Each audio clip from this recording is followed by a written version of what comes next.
Le frère du président Bouteflika semble avoir pris les rênes du pays. En France, les relations avec l'Algérie sont gérées par la DGSE, révèle Michael Darman, éditorialiste à Europe 1. Il a livré mardi matin son analyse sur les rapports entre Alger et Paris, où se trouve actuellement le ministre des Affaires étrangères, Abdelkader Messaël.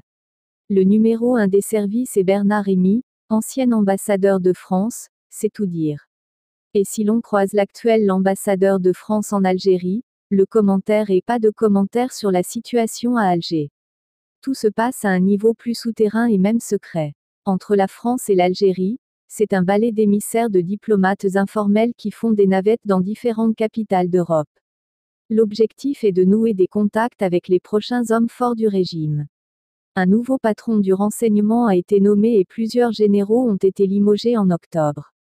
Ils occupaient les postes stratégiques dans les régions militaires, la gendarmerie et la défense. Officiellement, ils sont accusés de corruption, mais personne n'est dupe. Le contexte d'une campagne présidentielle perçue comme délicate explique ces purges sans précédent.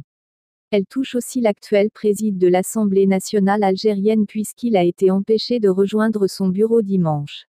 Les généraux qui dirigent le pays se répartissent la gestion des différents secteurs d'activité dans une opacité érigée en système.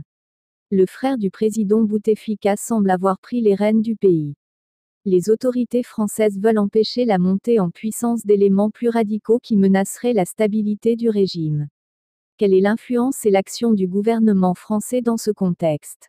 L'Algérie est un terrain d'affrontement entre les Chinois, les Américains, les Turcs et bien sûr la France.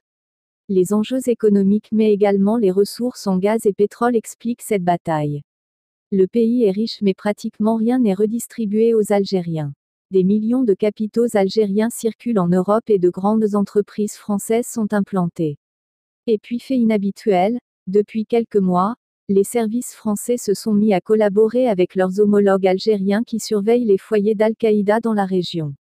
Les Américains sont très offensifs face aux Français. L'annonce de la candidature du président Bouteflika, un président maintenu en vie artificiellement, fait monter la tension d'un cran, selon l'ancien patron de la DGSE Bernard Bajolet. Quelle que soit la suite des événements, les règlements de compte entre les clans au sein du pouvoir pour l'après Bouteflika sont lancés et c'est une source de grande inquiétude pour la France.